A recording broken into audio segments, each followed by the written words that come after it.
The first thing anyone noticed was the dust.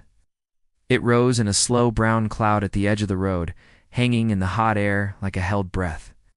Then came the sound of footsteps, uneven and tired, scraping against dry ground. By the time people turned their heads, she was already there, standing at the gate as if she had always belonged to that place. Her dress was clean but worn thin, the hem darkened by miles of walking. Her shoes were torn open at the toes, leather split and curling back, barely holding together. She did not lower her eyes or apologize for how she looked. She simply stood, steady as a post driven deep into the earth, waiting. The ranch lay quiet behind the gate. A few horses lifted their heads from the trough, ears turning toward her. The wind moved through the grass in soft waves, carrying the smell of dry soil and old wood.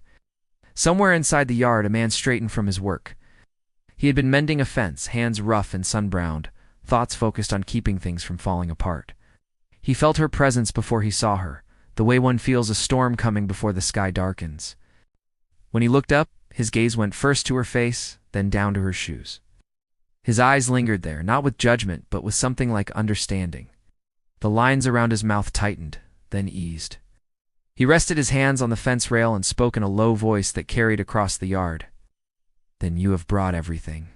The words landed between them, heavy and simple. She did not smile, but her shoulders loosened, just a little. Those words were not a joke. They were a statement, a truth. She had walked a long road to reach this place, leaving behind a life that had never been kind. The torn shoes were proof of that journey, proof that she had not turned back when the ground burned or the nights grew cold. People had warned her not to come. They said the land was too hard, the work too endless, the man too quiet. They said a bride should arrive with a veil, with gifts, with laughter trailing behind her. But she had nothing like that. She carried no trunk, no family silver, no soft stories of ease. What she carried was grit in her teeth, hope pressed deep in her chest, and a promise she refused to let break. She remembered the road that led her here, stretching on without mercy. Towns that looked away when she asked for water, faces that measured her worth by the shine of her shoes. Each step had been a question. Each mile had asked if she would turn around. She answered by walking on. The sun had burned her skin by day. The cold had crept into her bones by night. Still, she kept going, following a thin line of faith toward a place she had never seen. The man at the ranch had his own past stitched into the land. He had learned early that the ground gives nothing freely. Every fence post had to be driven by hand. Every animal had to be earned with care. He had buried more dreams than he'd like to admit, right there in the soil, alongside seeds that never sprouted. When the letter came, written in careful words, he read it twice, then folded it away. He did not expect much. Now, she stood before him, not as an idea, but as a living, breathing truth. Her eyes held a quiet fire. They did not beg, they did not demand. They waited. He saw in her the same stubbornness he saw in the land, the same refusal to be smoothed down or made easy. It unsettled him more than he wanted to admit. Around them, life moved on. A dog barked once, then settled. A bird lifted from the fence and flew toward the open sky. The ranch hands watched from a distance, curiosity flickering across their faces. They whispered among themselves, guessing at her story, measuring her chances. None of them had seen a bride arrive like this before. She took a step forward, careful of her feet. The torn shoes scraped again, a sound that seemed too loud in the stillness. She stopped just inside the gate. "I know I am not what you expected," she said. Her voice was calm, but it carried the weight of every mile behind her. "I know I do not look ready." He studied her, taking in the set of her jaw, the way she stood straight despite her exhaustion. "Ready is not about how you look," he said. "It is about what you are willing to face." Those words hung in the air, touching something deep in both of them. This land demanded facing. It demanded early mornings, broken tools, lost cattle, and seasons that did not care about plans. It demanded partnership, not perfection. He wondered if she knew that, truly knew it, or if hope had painted the picture too softly. She glanced past him, toward the wide stretch of fields and fences, toward the house that waited like a question mark at the center of it all. "I did not come looking for easy," she said. "I came looking for honest." The wind shifted, carrying her words across the yard. Honest was a dangerous thing. Honest left no place to hide. He felt something tighten in his chest, a mix of fear and respect, nodded once, slow and deliberate. Honest is all there is here, he said. As the sun lowered, shadows stretched long across the ground. The day leaned toward evening, and with it came the weight of what could not be undone. If she stayed, her life would change in ways she could not fully imagine. If she left, the road would be waiting, just as hard as before. He knew the choice should be hers, but he also knew the land had already begun to claim her. She reached down and adjusted one of her torn shoes, fingers brushing the frayed edge. It was a small gesture, but it spoke of endurance. She looked up again, meeting his eyes. "I will learn," she said. "I will work, will not run." Promises were easy to make at the gate, before the first storm, before the first loss. He had seen many break. Still, something in her voice told him she understood the cost, stepped aside, opening the gate wider. The hinges creaked, a sound as old as the place itself. Inside, the yard seemed to hold its breath. This was the moment where stories usually turned, where hope either took root or withered away. He wondered what kind of future could grow from torn shoes and quiet resolve. He wondered what kind of man he would have to be to meet her halfway. She took another step forward, crossing the line between road and home. The dust settled behind her, closing off the past inch by inch. As she entered the yard, a distant rumble echoed across the plains, too low to be thunder, too steady to be ignored. He glanced toward the horizon where dark clouds gathered without hurry. The land was about to test them both, and neither of them yet knew how high the price would be. The gate closed behind her with a dull sound, not loud enough to startle anyone, yet final enough to mark a change. The man did not rush to welcome her further. He let the moment settle, the way one lets dust fall after a long ride. She stood there, hands folded in front of her, eyes taking in the ranch as if memorizing it in case it vanished. The house sat back from the yard, weathered but steady, its porch boards worn smooth by years of use. Nothing about it promised comfort, yet nothing threatened either. It was simply there waiting.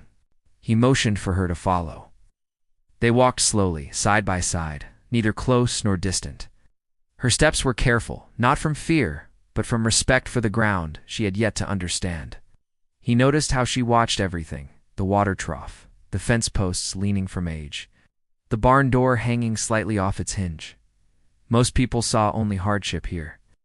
She seemed to see a puzzle, something that could be put together with time and effort. As they reached the porch, he paused. "You should know," he said, resting a hand against one of the posts, "this place does not bend for anyone." His voice was calm but firm. "It takes what it wants, when it wants." She nodded, as if she had already known that. "I did not bend for the road," she replied. "I do not expect the land to bend for me." That answer stayed with him longer than he expected. He opened the door and stepped aside. Inside, the house smelled of wood, coffee, and something older, something like memory. The room was simple: a table, 2 chairs, a shelf with a few books whose spines were cracked from use. No decorations, no signs of softness. It was a place built for surviving, not dreaming. She stood near the door, uncertain where to set her feet. He poured water into a cup and handed it to her. She drank slowly, savoring each swallow, as if afraid it might disappear. He noticed her hands trembling just a little, the first sign of weariness breaking through her calm. She had held herself together for the walk, for the gate, for his eyes.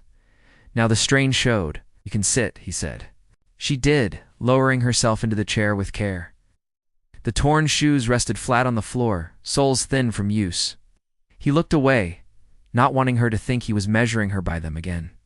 Yet they told a story he could not ignore. Those shoes had crossed miles that would have broken others. They were proof of commitment more honest than words. Silence stretched between them, not uncomfortable, but full. Outside, the wind picked up, brushing against the house like a warning. He thought of the clouds he had seen earlier, heavy and dark. Storms came fast in this land, without asking permission. He wondered if she feared them. He wondered if he did. At last she spoke. "I know there are things you have not said." Her voice was soft but steady, "and things you may never say. I did not come here expecting answers. It's only a chance." He studied her face, trying to read what lay beneath her calm. "Chances are earned here," he replied. "They cost sweat, patience, and sometimes more than that." "I can pay," she said, without hesitation. Her certainty unsettled him. People who were certain often learned the hardest lessons.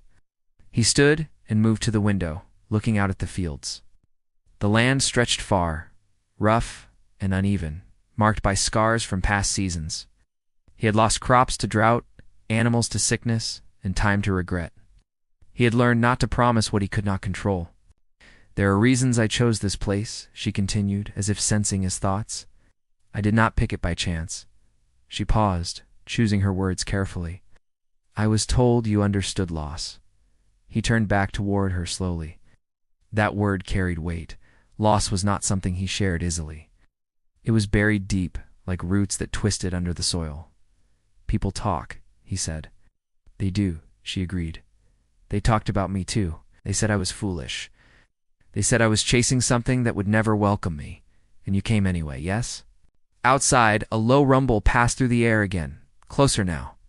The first hint of rain touched the window, a single drop, then another. The storm was coming, whether they were ready or not. He felt the tension rise, not just from the weather, but from the unspoken truths pressing against the walls of the room. "You should rest," he said at last. Right. "Tomorrow will be long." She rose from the chair, hesitating. "Where should I go?" He gestured down the hall. "There is a room. It is small, but it is dry. That is more than I have had," she said quietly. As she walked away, he noticed how carefully she moved, as if afraid to disturb something fragile. He remained standing there long after she disappeared down the hall. The house felt different now, fuller, yet more uncertain. He had built his life around routine, around knowing what to expect from each day. Her arrival had shifted that balance. That night, the storm broke with sudden force.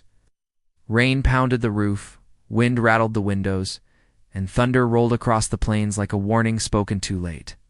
He lay awake in his bed, listening. He wondered if she slept or if she lay staring at the ceiling, questioning her choice. He wondered if the land was already testing her resolve. In the small room down the hall, she lay fully dressed on the bed, hands folded over her chest. Each clap of thunder reminded her of nights spent without shelter, of skies that showed no mercy. Yet here, behind solid walls, she felt something new. Not safety, but possibility. It frightened her more than the storm. She thought of the letter that had brought her here, written in careful lines, offering partnership instead of romance, honesty instead of comfort. She had read it many times, searching for hidden meaning. Now she was inside that meaning, and it felt heavier than words. Morning came slowly, the storm leaving behind a soaked and steaming land. The air smelled fresh, sharp with promise and danger. He rose before dawn, as he always did, and stepped outside. The fields glistened with moisture, and the ground squelched under his boots. He took a deep breath, steadying himself. She joined him a short while later, standing on the porch with her torn shoes, replaced by a borrowed pair that did not quite fit. He noticed, and something in his chest tightened. She had accepted help without pride, without complaint. That was rare. "There is work," he said. She nodded. "Show me." They walked toward the barn together, the sun lifting slowly behind them. Each step forward felt like a question neither of them was ready to answer. The ranch watched in silence, holding its secrets close, waiting to see if this unlikely beginning would survive what lay ahead. The days that followed settled into a rhythm that felt steady on the surface, yet uneasy beneath. Morning came early, carried by the sound of wind moving through grass and the low calls of animals waiting to be fed. She learned quickly where to step and where not to, how to hold a bucket without spilling, how to listen for trouble before it showed itself. Her hands blistered, then hardened. Her back ached in ways she had never known. Still, she did not complain. Each task felt like a small promise kept. He watched her work without hovering. He believed people showed who they were when no one guided them. She surprised him more than once. She noticed loose boards before they broke. She calmed a restless horse with a quiet voice and steady hands. Yet there were moments when she would pause, staring toward the far fence, as if something unseen stood there. In those moments, her strength seemed to waver, just enough for him to see the weight she carried. The ranch hands were cautious around her. They were not unkind, but they held back, measuring her resolve. Some whispered that she would not last the season. Others said she had already proven more than expected. One older worker watched her closely, eyes narrowed, as if searching for a crack in her resolve. He had seen many come and go, drawn by hope and driven away by reality. At night, the house felt quieter than before, yet fuller. They shared meals in near silence, the clink of utensils louder than their words. Sometimes he caught her watching him when she thought he was not looking. Her gaze was not soft or demanding. It was curious, as if she were trying to understand the shape of the man she had tied her future to. He did not know how to answer that unspoken question. One evening, as the sun dipped low and painted the land in shades of gold and rust, a rider appeared at the edge of the property. Dust followed him like a shadow. He did not stop at the gate, but rode straight in, confidence sharp in the way he held the reins. The horses shifted uneasily as he passed. She felt it too, a tightening in her chest she could not explain. The rider dismounted near the barn, boots hitting the ground with purpose. He and the ranch owner exchanged a look that carried history. Words were few, but heavy. She stayed back, wiping her hands on her skirt, watching. The rider glanced her way, his eyes lingering just a moment too long. "Did not know you had company," he said, his tone carrying something between curiosity and warning. "She is expected," came the reply, short and firm.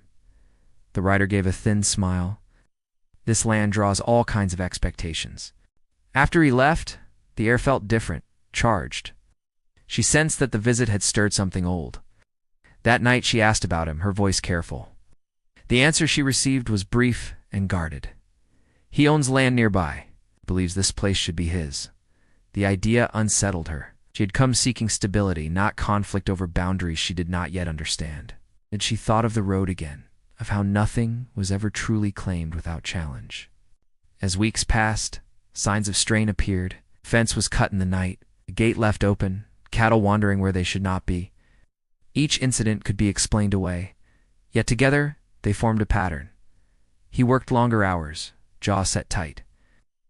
She felt the tension in the way he moved, in the way his eyes scanned the horizon more often. She tried to help where she could, offering quiet support rather than questions.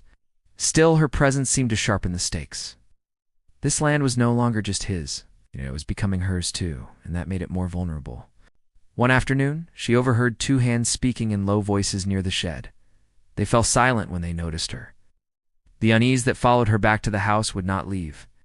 She began to wonder who she could trust, and who saw her as an outsider who had no right to stand on this ground. At the same time, her own past pressed closer. A letter arrived, carried by a traveling merchant. The paper was creased, the writing familiar. She did not open it right away. She knew the weight of it before she broke the seal. It spoke of unfinished matters, of ties she had tried to leave behind. The words stirred memories she had buried deep, reminding her that roads could follow a person no matter how far they walked. He noticed the change in her that evening. She was quieter than usual, her gaze distant. When he asked if she was unwell, she shook her head. "She's tired," she said, though they both knew it was more than that. The land itself seemed to respond to the growing tension. The weather turned unpredictable. One day the sun burned relentless. The next brought sudden rain that flooded low ground and threatened crops. Each challenge demanded quick decisions and hard labor. Mistakes could cost more than money. One night she woke to the sound of footsteps outside the house. Her heart raced as she sat up, listening. The steps circled, paused, then moved away. She did not call out. By morning, nothing seemed disturbed, yet the sense of being watched clung to her like dust. She told him what she had heard. He listened, face grave. "This place is being tested," he said, "by more than weather." She met his eyes. "And by me." He did not deny it. Her arrival had changed the balance, whether they liked it or not. The land had accepted her work, but people were another matter. She carried a story no one fully knew, and stories had a way of stirring trouble. As the season edged toward its hardest stretch, choices loomed. Boundaries had to be defended. Trust had to be earned or withheld. She felt herself standing at the center of it all, her torn shoes replaced, yet the memory of them never far. They reminded her that everything she had came from endurance, and everything she could lose lay ahead. Late one evening, she stood alone near the fence line, looking out at the darkened fields. The wind carried distant sounds, voices perhaps, or just the land settling. She thought of the words spoken to her at the gate about bringing everything. She wondered now if everything included the trouble following her, and the trouble already rooted here. Behind her, the house glowed faintly with lamplight. Ahead, the land stretched silent and watchful. Somewhere in between lay a future neither she nor the man could yet see, shaped by forces already in motion. She rested her hand on the fence, steadying herself. Knowing the next test would come soon, and it would demand more than either of them had planned to give. The tension that had been creeping along the edges of their days finally settled into the center of everything. It showed in small ways at first. A tool left where it did not belong. A horse spooked without reason, voices dropping when she walked past. The land felt tight, as if holding its breath. She woke each morning with a sense that something was waiting, something that would not stay hidden much longer. The rider returned more often now, sometimes alone, sometimes with others who stayed just beyond the fence line. They spoke in low tones, eyes scanning the fields as if already dividing them in their minds. He met them with a steady face, but she could feel the strain beneath his calm. Each visit ended without open conflict, yet nothing was settled.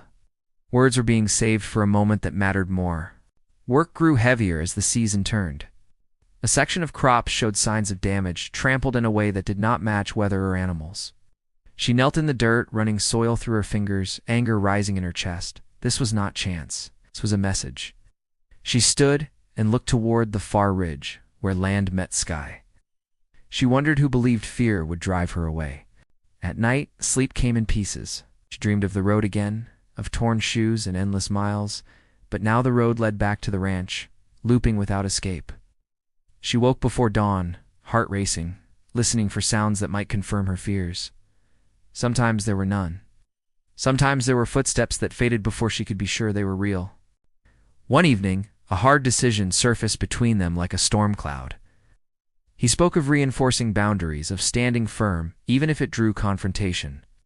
She listened, knowing that any stand taken would involve her, whether spoken or not. The land did not separate their fates, it bound them tighter. "I did not come to bring trouble," she said quietly. "I know," he replied, "but trouble does not ask permission." The words sat heavy between them. She thought of the letter she had hidden away, the one that tied her to a past she had not fully escaped. She wondered if someone from that past had followed her here, drawn by rumor or unfinished claims. The thought made her stomach tighten.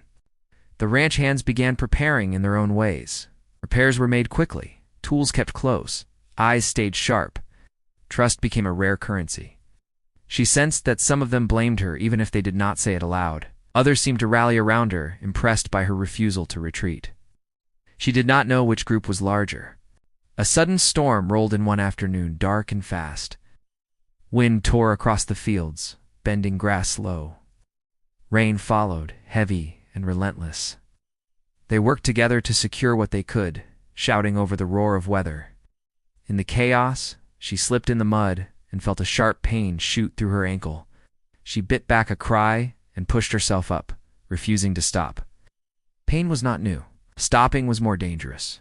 When the storm passed, it left damage behind. Fences down, waterlogged ground, a sense of exposure. As they took stock, a distant shape moved near the property line. She saw it before anyone else. A figure on horseback, watching, waiting. The sight sent a chill through her that had nothing to do with the cold rain.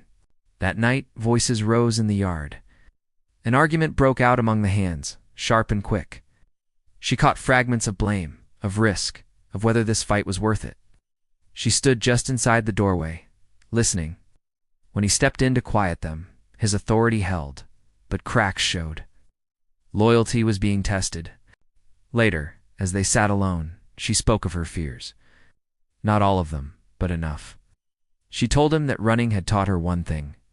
Trouble followed silence as much as noise. He listened without interrupting, his gaze steady. When she finished, he nodded slowly.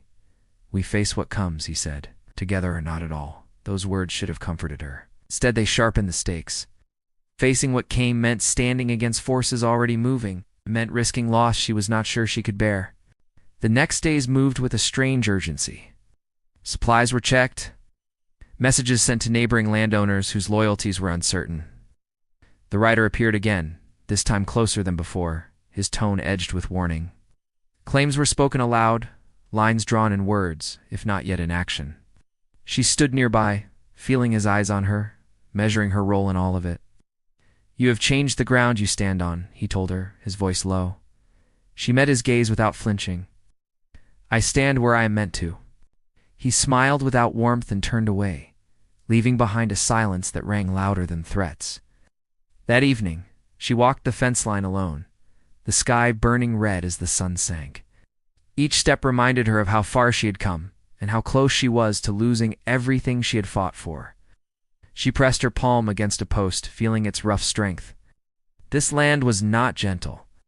Neither was she. A sound carried on the wind, faint but unmistakable. Hooves, more than one. She froze, listening. The sound faded, then returned. Closer now. Her heart pounded as she turned toward the house, ready to warn him. Before she could move, a shadow shifted near the trees. She backed away slowly, every sense sharp. Whoever was out there did not announce themselves. Were testing, probing, waiting for weakness. She felt suddenly small against the vastness of the night, yet rooted to the ground she refused to abandon. By the time she reached the yard, lights were already coming on. He stood at the doorway, reading her face. She did not need to speak, he knew. The moment they had been circling was drawing near. The ranch seemed to hold its breath as darkness settled fully. Somewhere beyond the fence, plans were forming, choices aligning. Inside the house, she tightened the laces of her borrowed shoes, the memory of torn leather flashing through her mind. She had arrived with nothing but resolve. Now everything she had built stood on the edge of being tested. Outside, the night deepened, alive with unseen movement. Whatever was coming would not wait much longer. The night stretched long and uneasy, every sound sharpened by waiting. Wind brushed the tall grass in uneven waves, carrying whispers that felt too deliberate to ignore. Lamps burned low inside the house, their glow steady but fragile. She sat near the table, hands folded tight, listening to the quiet movements around her. Outside, boots shifted on dirt, slow and measured, as the ranch hands took turns keeping watch. No one spoke more than needed. Words felt risky, like they might invite what was already circling.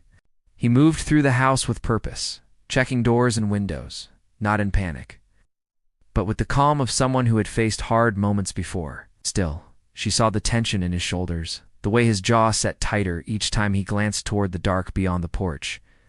This land had taught him patience, but patience did not mean surrender. She rose and joined him at the doorway.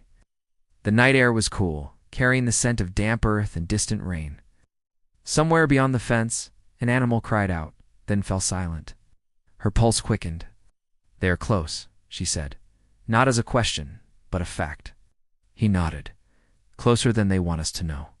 They stood side by side, watching shadows move where the fields dipped and rose. Every shape looked like a threat until it passed. She thought of the road again, of nights when danger had walked openly beside her. This felt different. This danger was patient. It knew where it stood. As hours passed, fatigue pressed in, heavy and dull, yet no one slept. The ranch felt like a living thing, aware of the tension, creaking and settling under the strain. She wondered how many times this land had stood on the edge of loss, how many stories it held beneath its surface. Just before dawn, a distant light flickered, then vanished. She caught it first, a brief spark near the far ridge. Her breath caught. He saw it too. No words passed between them. They both understood. A signal, a warning, or a promise. Morning broke, pale and thin, offering no comfort. The sky hung low, clouds pressing down as if listening. With daylight came movement. Riders appeared at the edge of the property, not rushing, not hiding. They stopped where the ground dipped, far enough to claim distance, close enough to be seen. Their presence felt deliberate, meant to unsettle. The rider who had come before stood among them, posture relaxed, as if this were a casual visit. He raised a hand, a gesture that could be greeting or challenge. No one returned it. She felt eyes on her again, weighing her role in all of this. She straightened, refusing to shrink back. If she was the spark, she would not be the weakness. The ranch hands gathered near the barn, tools in hand that served more than one purpose. Faces were grim, but resolved. This was no sudden fight. It was the slow burn of a conflict that had waited for the right moment to surface. He stepped forward, crossing the open space with steady steps. She followed a few paces behind, close enough to stand with him, far enough to let him lead. The ground between the groups felt charged, every foot of it heavy with unspoken claims. Words were exchanged, calm but edged. Old agreements were dragged into the light, twisted by different memories.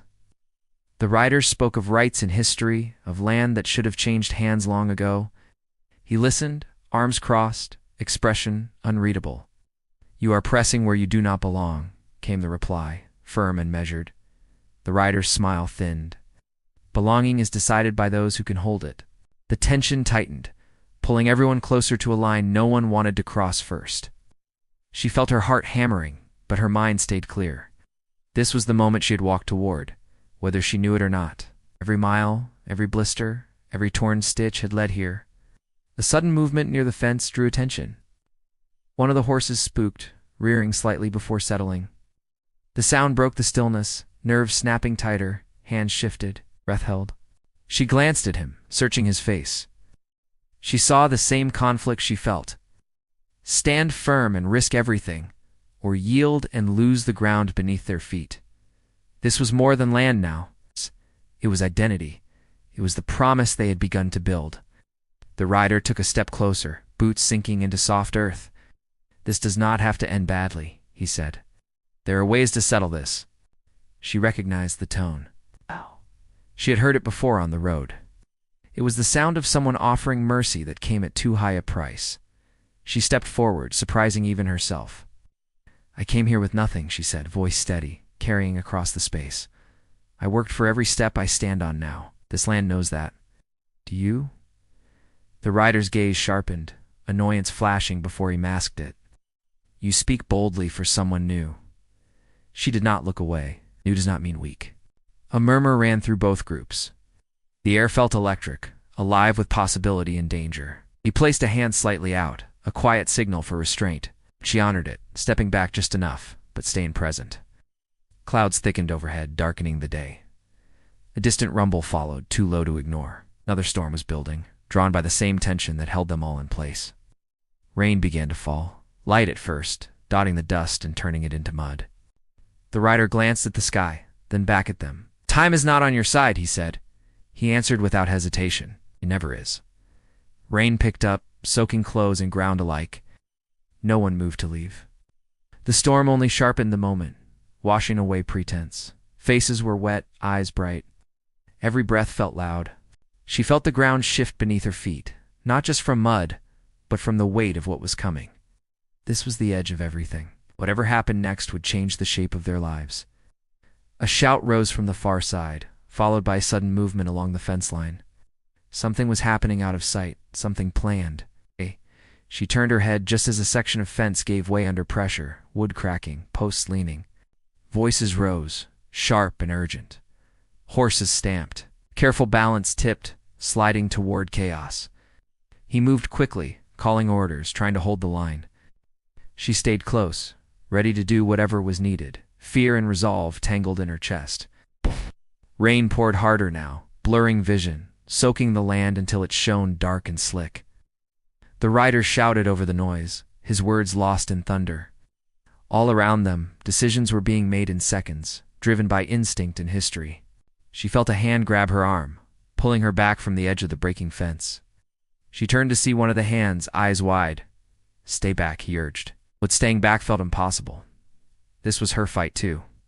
She wrenched free, heart pounding, scanning the chaos for him.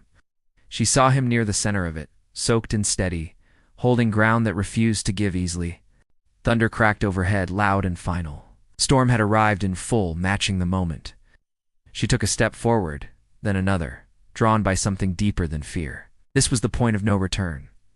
Whatever followed would not be undone. The land, the people, the promises, All stood on the edge together, waiting for the moment that would decide everything.